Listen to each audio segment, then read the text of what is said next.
호세아 14장 1에서 9절 말씀입니다. 14장. 이스라엘아, 내 하나님 여호와께로 돌아오라. 네가 불의함으로 말미암아 엎드려졌느니라. 너는 말씀을 가지고 여호와께로 돌아와서 아뢰기를, 모든 불의를 제거하시고 선한 말을 받으소서. 우리가 숫송아지를 대신하여 입술의 열매를 주께 드리리이다. 우리가 아수르의 구원을 의지하지 아니하며 말을 타지 아니하며 다시는 우리의 손으로 만든 것을 향하여 너희는 우리의 신이라 하지 아니하오리니 이는 고아가 주로 말미암아 긍휼을 얻음이니이다 할지니라. 사랑하는 형제 여러분, 2월 6일 월요일 저녁 묵상에 오신 것을 환영합니다. 호세아의 9편의 설교 중 마지막 설교입니다. 8번째 설교인 전장에서는 우상숭배 죄와 인본주의적 왕을 구한 죄를 지적하고 심판을 선언했습니다. 이제 마지막 설교는 호세아서 전체의 결론이 되겠습니다. 그래서 이제까지 8편의 설교가 주로 범죄한 북이스라엘에 대한 예언에 치중한 것과는 달리 심판에 대한 예언으로 치중이 되었죠. 심판에 치중이 되었죠. 그와는 달리 회개의 촉구와 함께 회복을 예언하고 있습니다. 8편과 결론편의 구성으로도 자기 백성을 향하신 하나님의 신실한 사랑을 보여주고 있는 것입니다. 그래서 결론인 본장에서는 북이스라엘을 향한 호세아의 애절한 회개의 호소로 시작을 합니다. 1절 이스라엘아 내 하나님 여호와께로 돌아오라. 내가 불의함으로 말미암아 엎드러졌느니라. 징계받을 북이스라엘의 남은 자를 향한 호소입니다. 그리고 실족한 원인은 말씀을 떠나 불의한 데에 원인이 있음을 알려줍니다. 그래야 원인이 무엇인지를 알아야 어떻게 돌아오는 것인지를 알죠. 2, 3절 너는 말씀을 가지고 여호와께로 돌아와서 아뢰기를 모든 불의를 제거하시고 선한 바를 받으소서. 우리가 수송아지를 대신하여 입술의 열매를 주께 드리리이다.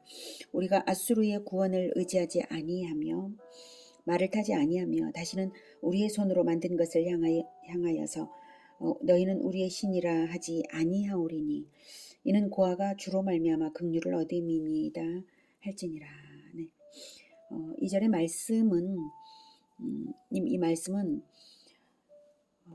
모든 불의를 제거하시고 여기서부터 여기까지 이 내용 전체를 말씀드릴 내용 전체를 전체 고백의 내용을 의미합니다. 이러한 고백으로서 돌아오라는 것입니다. 이렇게 고백할 수 있어야 돌아온 것이라는 말입니다. 우리가 수송아지를 대신하여 입술의 열매를 주께 드리리이다. 이스라엘의 가장 귀한 제물은 수송아지였죠. 그러나 아무리 귀한 제물이라 하더라도 회개가 동반되지 않는 제물은 하나님을 기쁘시게 할 수 없습니다. 북이스라엘은 습관적으로 제사하며 귀한 제물을 바쳤지만 회개가 동반되지 않아서 멸망으로 달려갔는데요. 이제 하나님께서 진정 원하시는 것은 송아지가 아니라 회개하는 자의 상한 심령이요 회개와 찬송의 입술의 열매인 것이니 그렇게 회개하라고 가르치는 것입니다.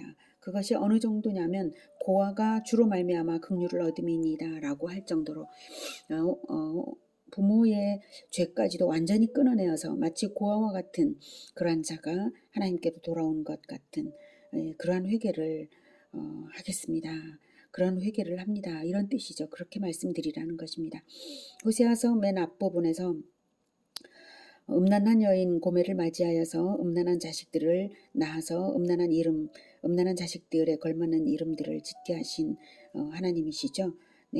너희들은 바로 음란한 어미에게서 태어난 음란한 자식들이다 라는 이러한 선언이었는데 근데 그들이 이제 징계를 받음으로 말미암아서 진정한 회개를 하여서 진정한 회개의 열매를 실천적인 회개의 열매를 맺어서 정말 부모의 그 죄악상으로부터도 완전히 끊어진 고아와도 같은 존재로서 하나님께 돌아오는 것입니다. 그렇게 할 때 진정 하나님께서 받으시는 그러한 남은 자, 돌아온 자가 될 것입니다. 그 회개에 따라서 동반되어야 할 실제적인 행위를 3절에서 말하고 있죠. 아수르의 구원을 의지하지 아니하며 말을 타지 아니하며 다시는 우리의 손으로 만든 것을 향하여 너희는 우리의 신이라 하지 아니하는 것입니다. 남은 자들이 청산해야 할 세 가지 죄악입니다. 첫째는 아수르를 의지하지 않는 것, 즉 하나님 대신 다른 것을 의지하는 죄악을 범해서는 안 됩니다. 둘째는 말을 타지 않는 것, 즉 군사력을 믿고 교만해서는 안 됩니다. 셋째는 우상을 숭배하지 않는 것입니다. 그러므로 남은 자들은 이 세 가지에서 확실하게 행실의 열매를 나타냄으로써 형식적 제사가 아닌 신령과 진정으로 하나님을 예배하는 그러한 거듭난 자, 완전히 거듭난 자 드린 것이죠. 4절부터는 회개하는 자에게 임할 회복의 축복을 약속합니다. 4절. 내가 그들의 반역을 고치고 기쁘게 그들을 사랑하리니 나의 진노가 그에게서 떠났음이니라.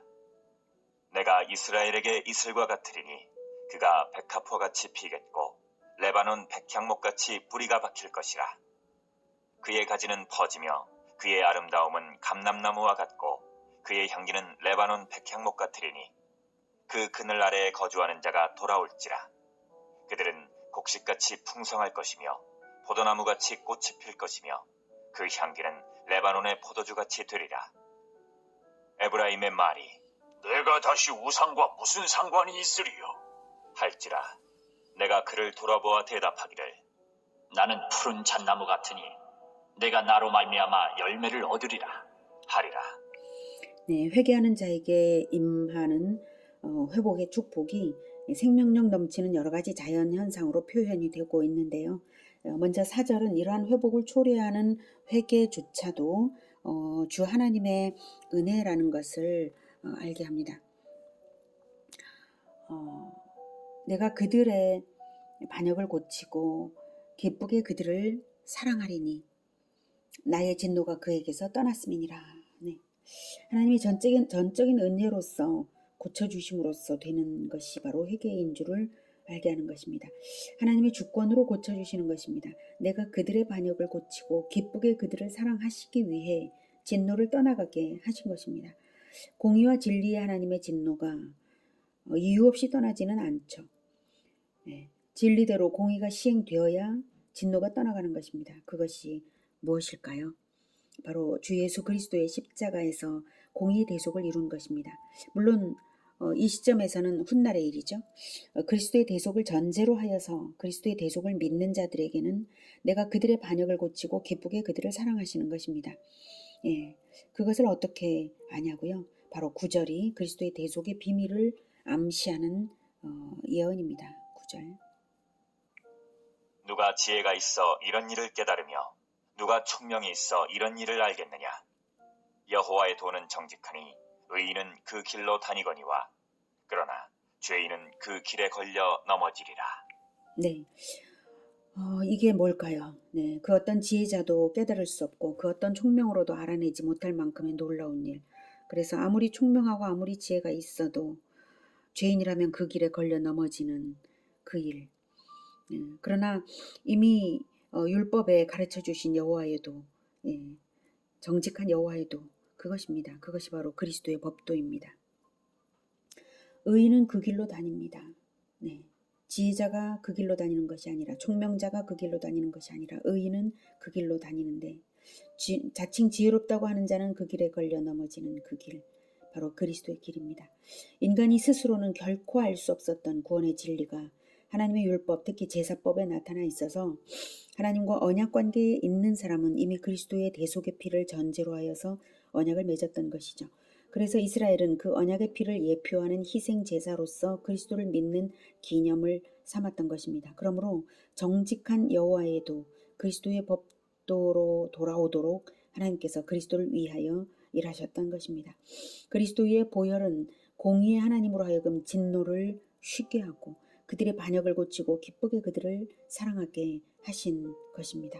그리스도의 보혈 말고 공의의 하나님을 움직이는 효능을 가진 제사는 없는 것입니다.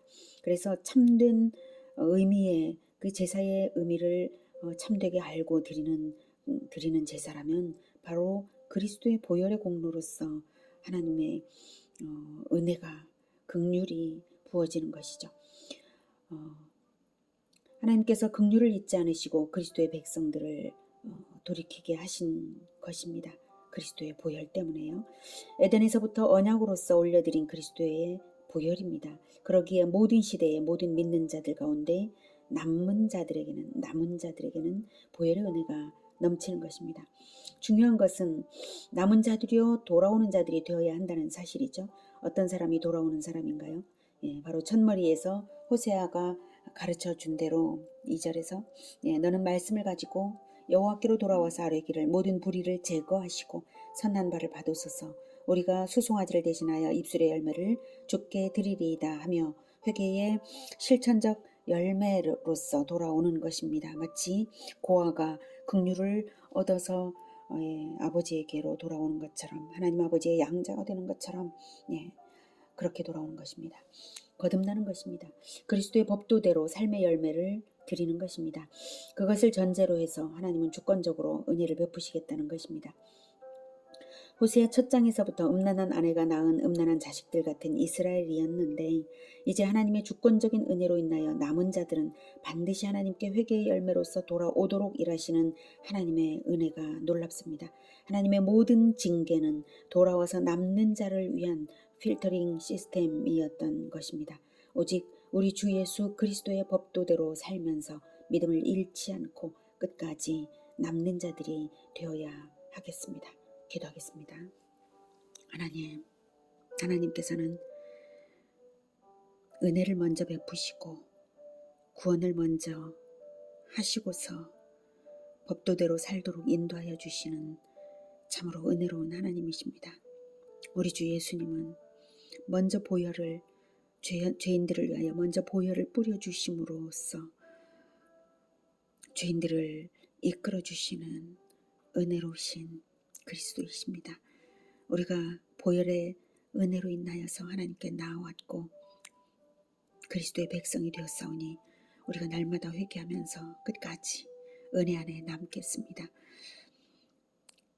하나님의 자녀로